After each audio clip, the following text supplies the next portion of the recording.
Good morning, students. I welcome you to the class once again of the paper 8th B, and you know very well that we are critically analyzing the poem Enterprise by Nissim Ezekiel. Students, when we read this poem, we might think of Eliot's Journey of the Magi, though that poem is different in approach. But it is also about a very cold and tiring journey by three wise men in search of spiritual pacification. Enterprise, as we see that in the poem, the journey started in high spirit, faced some setbacks in the middle, and finally, when they reach the destination, they doubt the importance of that troublesome journey. Students, let us first go through the lines that we are going to analyze today. Today we will be beginning with stanza 4. Another phase was reached when we were twice attacked and lost our way. A section claimed its liberty to leave the group. I tried to pray. Our leader said he smelled the sea. We noticed nothing as we went. A straggling crowd of little hope, ignoring what the thunder meant, deprived of common needs like so. Some were broken, some nearly bent. When finally we reached the place, we hardly know why we were here.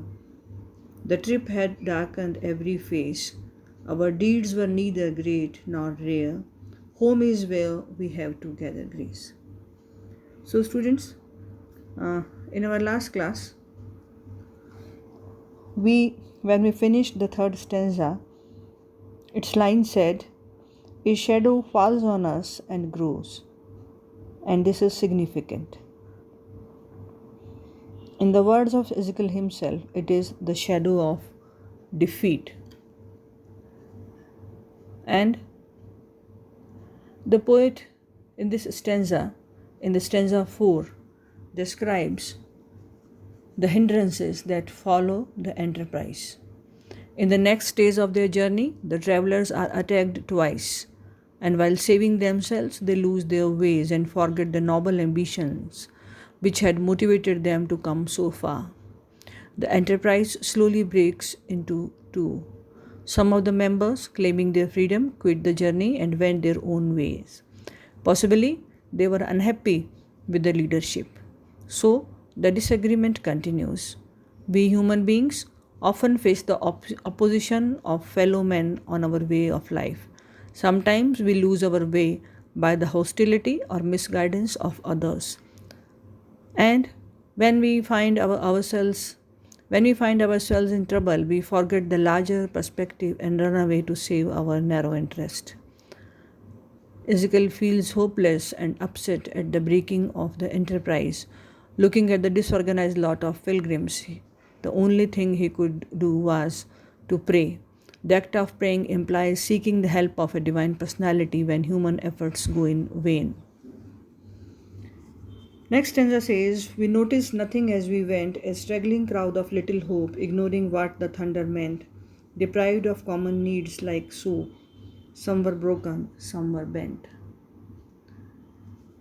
So, the fifth stanza describes the hopeless trudging along the way by few tired enterprisers.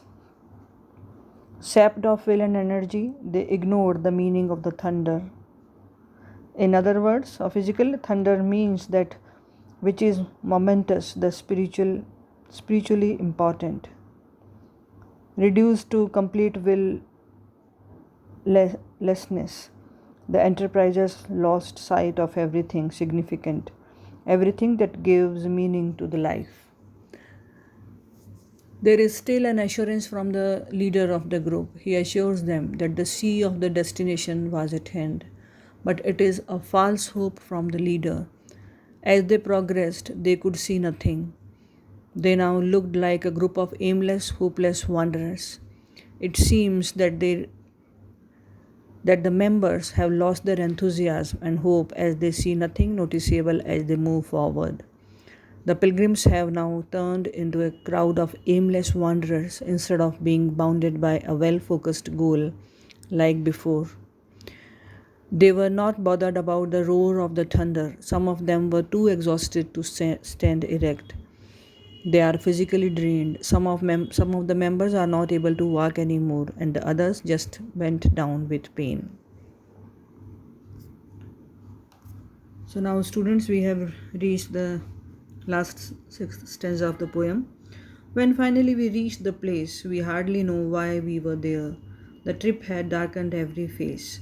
Our deeds were neither great nor rare. Home is where we have to gather grace. So now the enterprises are at this stage totally exhausted and frustrated. They are deprived of all the essential things a man needs in his day-to-day life. The enterprises find the whole journey meaningless. They do not know for what they have struggled so much to come afar. They feel their deeds are neither great nor rare. They seem to have forgotten the very aim of the enterprise. The journey ends on a note of mental exhaustion. The final stanza of the poem is a relief to the readers, as the poet tells us that they reach their destination in total disorder, exhausted and frustrated and without any sense of satisfaction. Instead of bringing a sense of fulfillment and achievement, the journey has only brought them frustration. They now started to doubt the importance of their journey. They begin to find it futile and meaningless. They find nothing heroic in their achievements. They had believed that their journey would be unparalleled and that its success would give them a place in history. So, what was it? Disillusionment? They later realized that such a journey was already undertaken by others before them and would be repeated in the near futile. This gave them a sense of disillusionment, and they felt the journey was futile. In the end, they feel that staying back home would have been better than venturing out on such a dangerous journey with disastrous consequences. Students, the language that and form that has been employed by Ezekiel, he employs very simple language. The poem consists of only 6 stanzas of 5 lines each, with a regular rhyme scheme of A B A B A. So, students, Enterprise is a symbolic poem. Symbolism refers to the use of symbols to represent ideas or facts.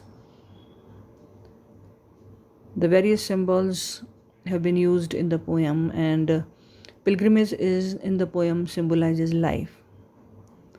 The crowd of pilgrims symbolizes a group of men who undertake to achieve common goal, which begins with excitement and hope but ends with disillusionment and frustration. The sun in the poem is the symbol of hostility of nature towards human aspirations and ambition. A deserted patch is symbolic of challenges and hardships which the group faces or the differences that arise among them. Thunder is symbolic of man's inner voice. Home symbolizes remaining rooted to the soil or remaining true to oneself. Students, here our today's discussion of the poem Enterprise comes to an end. Thank you very much.